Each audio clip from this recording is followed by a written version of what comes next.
So let's get Trey on the line here, Trey Parker. Hello? Hello? Hello? Hello, Trey. Trey! Hey, how's it going? Good, how you doing? I'm doing great. I understand you guys been busy working on an episode of South Park. Yeah, man, we were like, we got yelled at for going to Sundance. We weren't supposed to take any time off, so we got back and just got slammed with our episode that has to air in 2 weeks. Now, what do we have to look forward to with some new episodes of South Park? People have been asking, what are we going to be seeing? I've been hearing rumors of Barbra Streisand. I've been hearing rumors of, a number of rumors. What do we got going on? Well, we're going to go inside of Tom's rhinoplasty finally. As one of the main characters is going to get a nose job, and then we have the first new episode is going to really focus on Jesus, because he's sort of our breakout character. We're going to try to make a whole new show with him. So we're just going to do a whole show devoted to Jesus and pals? Yeah, we're just going to make the Jesus and Pals show and just bastardize all of South. It's just because of course now everyone wants our next animated thing, so we're just going to take all 10 of them and just put them all over the place. Now we were discussing with Jason here about the inspiration for Cartman. Yeah. And we thought it was him, but is there really a Cartman? Well, not really. I mean, it's sort of like with every character, they always end up being pieces of a lot of people you meet, and so. Cartman's a little of me, it's a little of you, it's a little of all of us. That's a beautiful word. That was great. I think I'm going to cry. We're trying to get people enthused, too, about the Cannibal the musical. What a great piece of work that is. I mean... great piece of what? It's a piece of work. It's a great piece of work. Piece of what? No, come on. You got to understand. People who've seen this, I've showed it to them. In fact, people around my office, I work at a news organization. I'm kind of taking bits and pieces of it off video to put on the show tonight, and they're all laughing and just having a good time with it. I mean, what were you thinking? I mean, as far as the Mormon humor is concerned, why are you so fixated with Mormon humor? It's kind of funny. Just because I grew up in the mountains of Colorado, and I was surrounded like my first 3 girlfriends were all Mormon, so I had to deal with the whole thing, and it was all fine. I mean, they were great people and everything, but it just sort of fascinated me, and a lot of my life was surrounded by that, and so I had to explore it as an artist. I think you really explored it beautifully. I explored those 3 girlfriends. Yeah, I bet you did. You like Mormons, don't you? Cannibal show about Mormons, Yeah. The thing is, though, what I'm getting at is a lot of it, and I've been saying this to a lot of people, it'd be great if we could put this on during the 24th of July celebration out here, Days of 47. It'd be great if we could put on a musical presentation of Cannibal because of the fact that it's so Promised Valley Playhouse type. Yeah, totally. Yeah. Well, that's why because where I grew up, up in South Park, it was we didn't have big theater or movies. We just had this little playhouse where 8 people would do all these great musicals, and that's sort of how I got to know musicals. And so it's Cannibal is probably my favorite thing I've ever done, just because it really was just a group of friends going out and putting on a show, right, rather without any Hollywood stuff at all. That's what was so cool about it.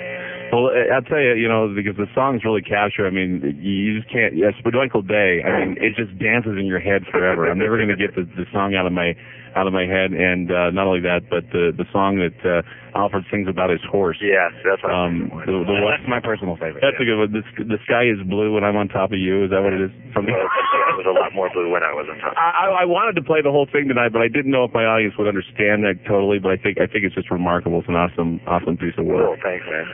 We're looking forward to seeing Orgasmo. Why don't you tell us a little bit about what Orgasmo was about? Dian tried to tell us, and and he did a good job, but I want to hear it from you. Yeah, well, I'm sure he didn't. But Dian hasn't really perfected his interview skills yet. Yeah, I don't doubt that at all. We're going to put Dian on. Let's put Dian on so it doesn't hum too much. Dian, you there? Screw you, dude.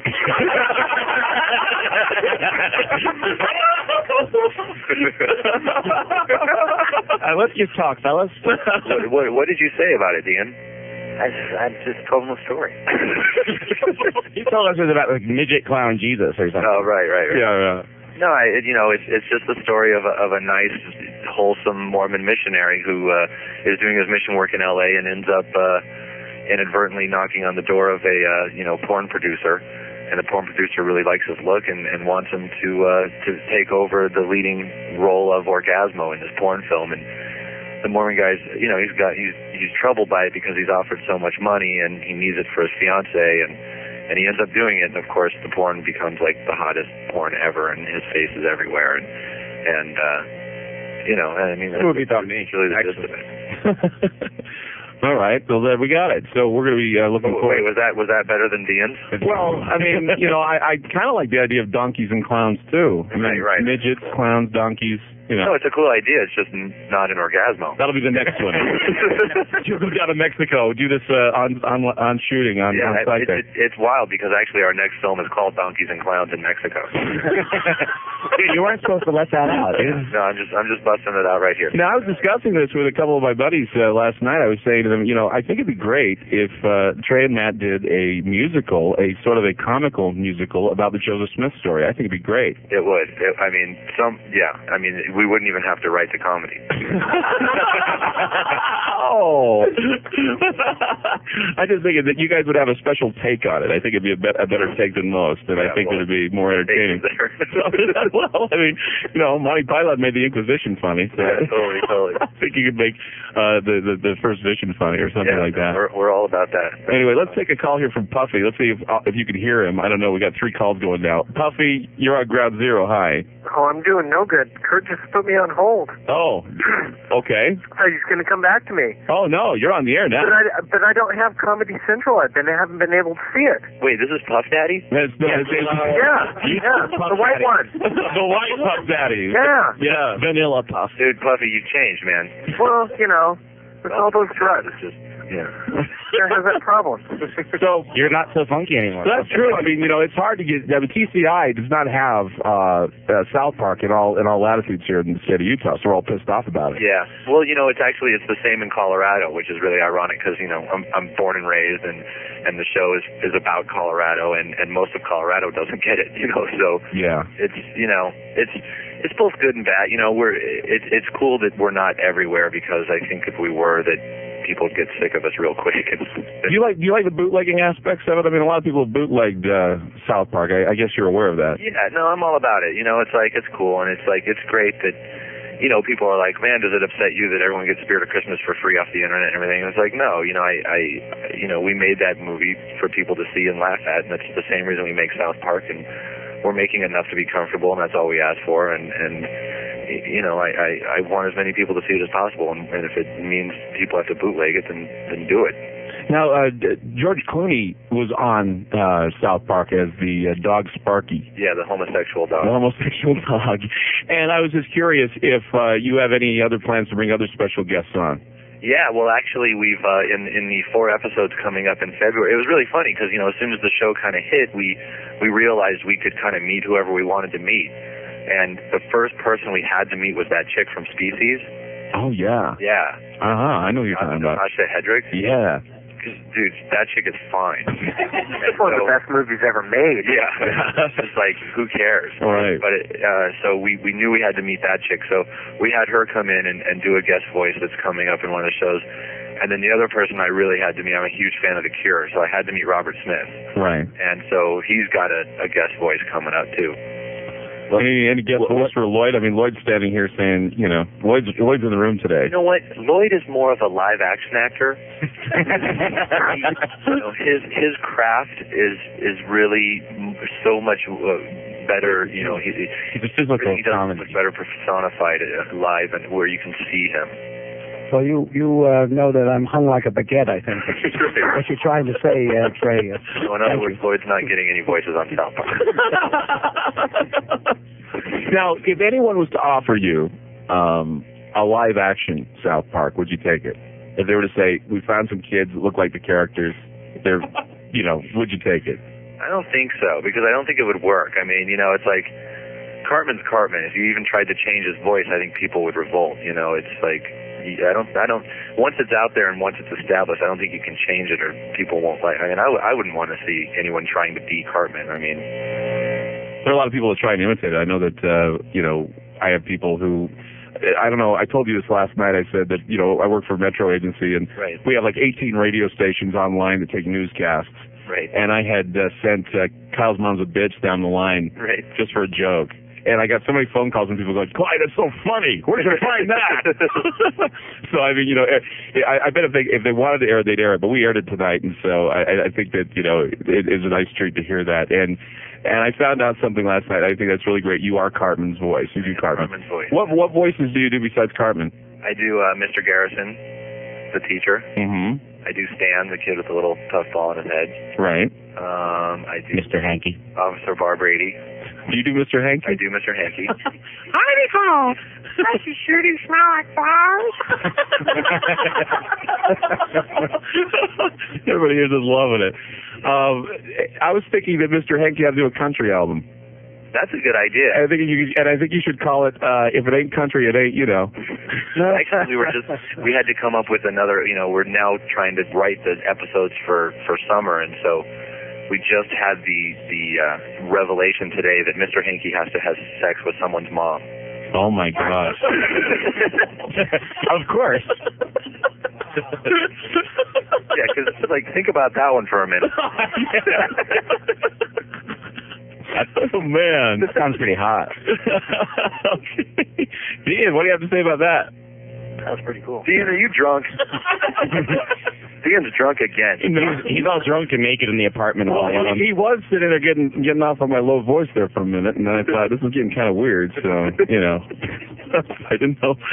Does Matt do any of the voices on South Park? What voices does he do? Well, Matt does, because Matt's the Jew. Right. Yeah, he is. He really is. He totally is, He dude. does the voice of Kyle, and he does the voice of Kenny. Yeah. And Jesus. Here's another question.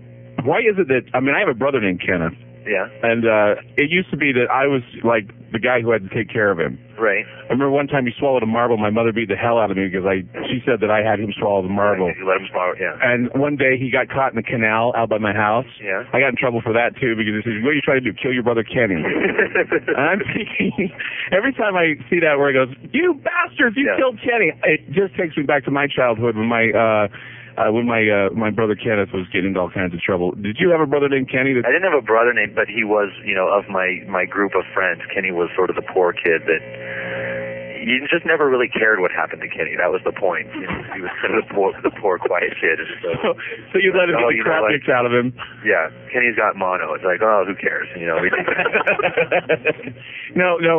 Where does all this fecophilia come into play? With Mr. Hankey, because I used to know this kid. This is going to sound weird, because I can really relate to South Park because I lived in a weird neighborhood. Right. I had a kid who was a fecophiliac. He used to play with his poop. Wow. I swear to God, he took a crap one time on my tricycle. I kicked the holy hell out of him. I was like 5 years old, and I kicked the crap out of this kid because he pooped on my damn tricycle. That's not cool. Yeah, no, thanks for sharing that. So the thing is that it's like Cartman says, I draw the line when it comes to poo. But now we're talking about it. Where did all this come from? Well, I think that's the thing is that every kid starts off kind of a fecophiliac because until you learn that it's not cool to talk about or play with, you're like, well, this is really cool stuff. It just comes right out of you. And I wish I had a Play-Doh thing. And that's actually why we're trying to market it again, right, Trey? Yeah. The whole Mr. Hankey. Like we think people should be more in touch with their poo. That's why Carvel is so popular in this country, by the way.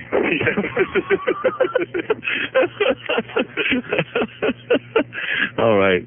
So, guys, there was just a lot of things I wanted to ask you about the whole show because it's like I don't know, I can really relate to it because for some reason, Utah I guess had the same type of people living in it as Colorado does. We're not too far away from each other, and we had the same attitudes and we had the same loudmouth. I used to hang out with a kid who was a real fat kid. I used to make fun of him, and we ended up becoming really good friends. But we were both foul-mouthed kids. Oh yeah, and I think that And I don't know, since I spent my whole childhood in Colorado, I don't know how it was other places, but obviously because of the way that the show's being accepted is it's obviously was sort of the same for everyone because it's like we all sort of grew up with very conservative parents and we all know that crazy stuff we did when we were kids, but our parents never knew about it, Well, I remember, too, when I was a kid, we used to watch a show called Hotel Balderdash here in Salt Lake, and they had this cartoon where they had that song that you play when, I guess,